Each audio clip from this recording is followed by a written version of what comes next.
Well, hello everybody and welcome to MikeyTaylorGaming, where today we're taking a look into the world of Crash Team Racing Nitro fueled glitches for the Switch, PS4 and Xbox One. Now this game was an absolute nightmare to record for because some glitches were patched in, some glitches were patched out, and some glitches just weren't affected by any of the patches. So it's up to you guys to do some experimenting and find out which of these glitches works on your particular version of the game. Without further ado, let's get on with this video because there's a lot of cool stuff to see and I hope you all enjoy. I will speak to you all at the end as always. To start off today, why don't we take a look at a glitch that I might just have discovered. I haven't seen this one anywhere else, so I'm claiming it before somebody else can. I was just about to cross the finish line on the final lap of Blizzard Bluff when I decided to end in style and run into a TNT crate and then head way off course so that it blew me up as I crossed the finish line. What happened next was a little bit of a surprise because I won the race and the results screen had me respawning and dropping through the floor constantly. I have no idea why or what happened here, but it happened. I mean, I'm not really complaining about this one because it looks great, and as a nice change, you don't have to reset the game to keep on playing like the other hundreds of glitches we've seen on this channel, so I'm all good with this one. I tested out a few different things, and it turned out that just driving out of bounds whilst crossing the finish line on this track was all that it took to trigger it, which makes it a ton easier for you guys trying it out at home. I did try this out on other tracks too, but it just didn't seem to work. It does still work in the latest update though, so maybe you guys can find something that I've missed like always. With this being a kart racer, you can imagine that there's a ton of lap skips to be found in the game, and if you do think that, then you'd be absolutely right. So let me start them off in Dingo Canyon with the easiest one that you could do, and you're going to be very, very surprised by just how easy this actually is. Start the race, head round the back of the cactus to the right of the start line, drop off the edge, drive back up onto the track, and then cross the line for a lap to get added. Yep, I am not even kidding about how easy this one is. But the most confusing thing here is that it was only patched out on the latest version of the game on the 11th of September. That's only 3 months after the release of the game, so they were really on the ball with fixing this one. Now, don't worry because not all of the lap skips in the game are this easy, and a lot of what you're going to see in this video is a lot better looking too. Moving on, we're about to find out that there are certain walls in the game that don't know how to act like walls if you run into them way too fast. And I'm talking Sonic fast. It's pretty fast. For the first one, head over to Roost Tubes, making sure not to miss a boost as you make your way around the first few corners, and just watch what happens here before I explain it to you guys in slow motion.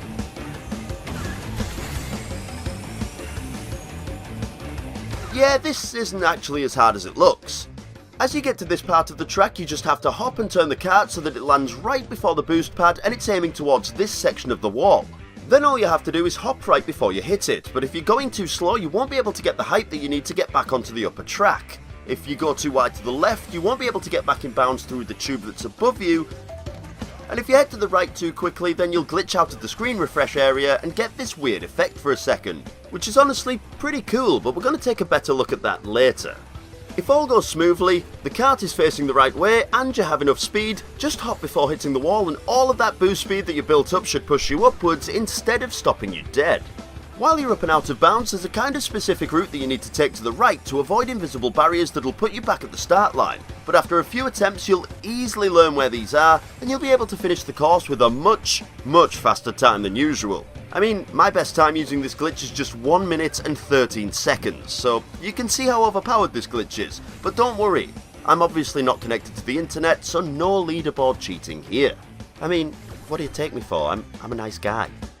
The next major wall glitch like this is right here on this wall at Tiger Temple, and you can believe me when I say it's just as overpowered as the one on Roost Tubes. The only difference with this one is that, to begin with, I was pretty sure this lap skip was impossible to do. First off, you're going to need a full starting boost, which I'm pretty sure we can all do, so we're winning so far. Then you've got to try and fit 5 perfect boosts in before the third ramp at the bottom of the first stretch, which is pretty easy too, so where exactly is the hard part here? Well, for the final part of the sequence you'll have to fit in a hop high enough to get a boost whilst executing this tight turn so that you're facing the right direction. And if you do everything absolutely perfectly and then hop right before the wall, you'll head right on over the top and out of bounds to be spawned at the start line where you can cross to finish a lap. When I was looking this glitch up it sounded kind of easy, but when it comes to actually executing it, you can get really annoyed because the amount of precision that you need to turn and not slow down too much makes this insanely difficult, trust me. It probably took me about half an hour to an hour just to get this glitch to work once, and it was totally worth it to show off the lap skip. I'm sure you won't find many tutorials about this one here on YouTube, so count yourselves lucky here. I am dedicated to showing you guys new things. Okay, so maybe I'm over-exaggerating just a little bit, because eventually I managed to get the hang of this glitch and be able to do it every single time. So I guess that everything I just said to you in the past minute is a complete lie, because it's actually really simple to do with a little practice. That is, unless you void out over in this direction, because if you do that, then the game decides it just wants to give up. Yeah, that's a full crash. Aha, I get it. Crash Bandicoot? Yeah, I'm still not funny. And I'm not a very good actor either.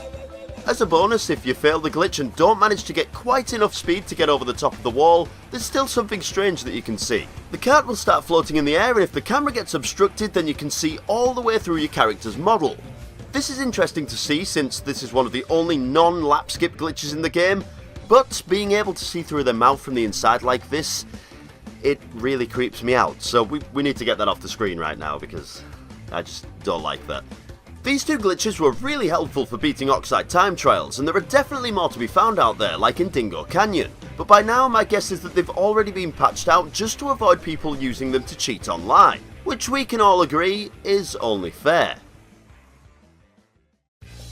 Back on the PS1 version of Crash Team Racing, there was a glitch that left you soft-locked if you went over the start line at the same time as falling off a track. It looks pretty similar to another glitch that we've seen today, doesn't it? Beanox, the developers of the updated game, were smart enough to patch out this monstrosity, but in its place they left a glitch that's probably worse than any other, for the competitive side of the game at least.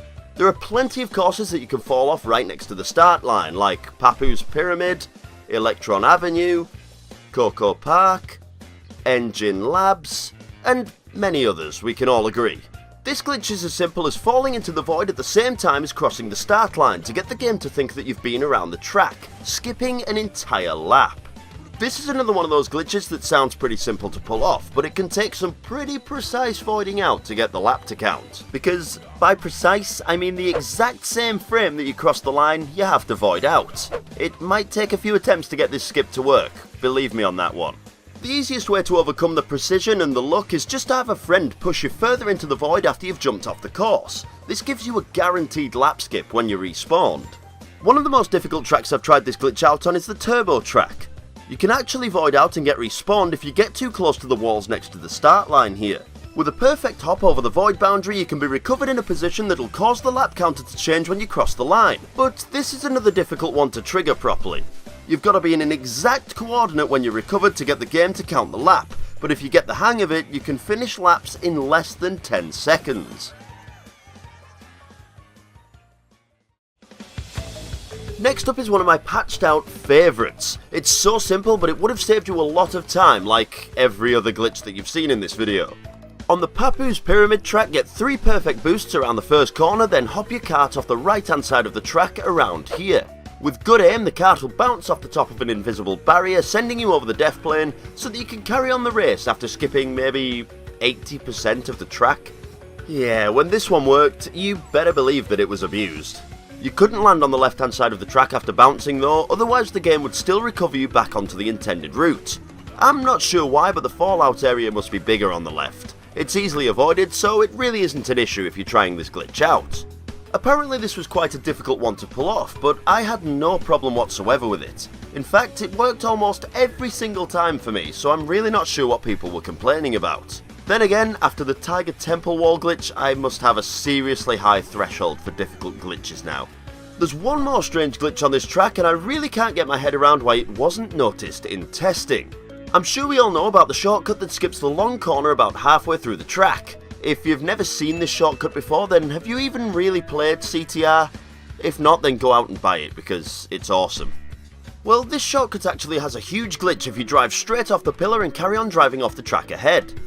Every couple of seconds that you're driving after being respawned, the game will just drop the cart through the floor and then start to respawn you again. But what's really weird about this is that every time the cart gets recovered, it'll be dropped near the start of the track, then by the shortcut again, then by the start again, essentially completely stopping you from being able to win since you can't finish a lap. Okay, now I need your opinion here. Don't you think that a glitch like this should have been spotted in testing? It seems to me like it should have been, but there's probably a really good reason for it, right? Like maybe an update caused the glitch and it wasn't there in the original version of the game. If you haven't already guessed, then that's exactly what happened here. The glitch was actually added in an update to the game. It doesn't happen in the very first version, but it works in updates as late as 1.10, which during the making of this video is the latest version. It seems to me that Beenox really doesn't know how to fix one thing without breaking another, which isn't a bad thing because it means that you'll never run out of glitches to discover. Speaking of which, Engine Labs had a glitch added to it through an update too, but quicker than you could do the glitch it was gone again. They're actually pretty quick at getting rid of some of these lap skip glitches, after putting them there in the first place anyway. There's one part of the track you can jump off that would cut about 60% of the entire race off. Obviously that wouldn't be a very fair shortcut and the rest of the track might as well not exist, so usually you'll be recovered if you try to cheat it like this. But at one point you could disable the out of bounds trigger just by driving over the second turbo ramp, turning around and driving off the edge of the track. After being dropped back on the track you could use the glitch route without being recovered, and it was as easy as that. Another one that saves you a ton of time with basically zero effort. That's the last glitch that I wanted to show you guys today that was added in an update, but keep your eyes peeled because with their track record, I'm pretty sure that Beenox are going to be adding more glitches that they don't know about in the future. I think it's about time we take a look at a glitch that doesn't involve a lap skip, but instead some amazing amounts of speed. Of all the different types of boosts in this game, Blue Fire is without a doubt the fastest. If you go over a Blue Fire turbo pad, you better be prepared to play your best and keep that Blue Fire through the entire race for the fastest finish that you can get. Just like with any other boost, running into a wall will kill all of the boost and reserves, leaving you with the lowest top speed that the kart can reach. But there's a glitch that lets you hold a huge amount of boost reserves if you face a wall and hop over and over again whilst on one of these turbo pads. Every time the kart hits the turbo pad like this, it'll gain reserves of Blue Fire, which you can build up for as long as you like. This means that depending on how long you hop on the pad, you won't even have to do drift boosts to keep the Blue Fire active for the rest of the race. It'll just stay active for as long as you don't hit anything.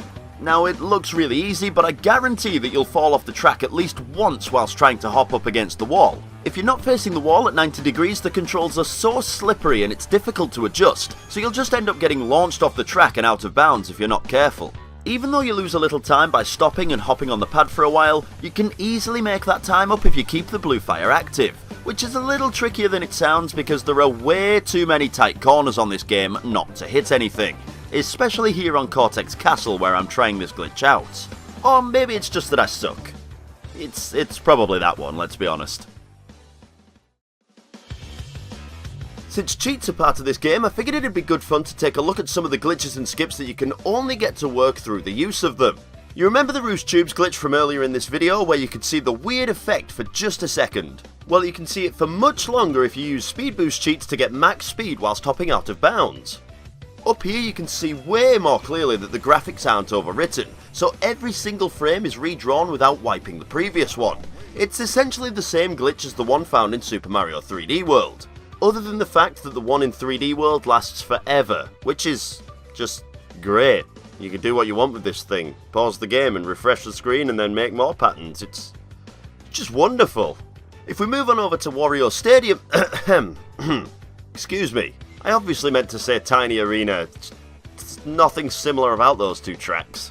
Then using the Super Turbo Pads cheat can give you a lot of opportunities to jump over any walls that the track has to offer. If you're hoping to see anything interesting, then I'm sorry to disappoint, because there really isn't anything handy here. In fact, this is just more of a cheat than any kind of glitch, so I guess I've run out of things to show off. So with that guys, I guess that's the end of today's Glitch Picnic. I want to take a second to thank the Patreon supporters, because now there are two of you. Thanks so much to Toadsbro and Fun for Hire for the extra help. If you want to help support the channel through Patreon and help Daddy get a new, better microphone since this one is getting old, and frankly I just want to give you all better quality, then the link to the Patreon page is in the description below. Be sure to like, share, subscribe, come over to Twitter, join the Discord, sub to Mikey Taylor Gameplay, which I don't even use yet, and everything else you can find in the description too if you want to keep up to date with everything that's going on with this channel. Thank you all so much for watching as always, and don't forget, I love you all. Mwah!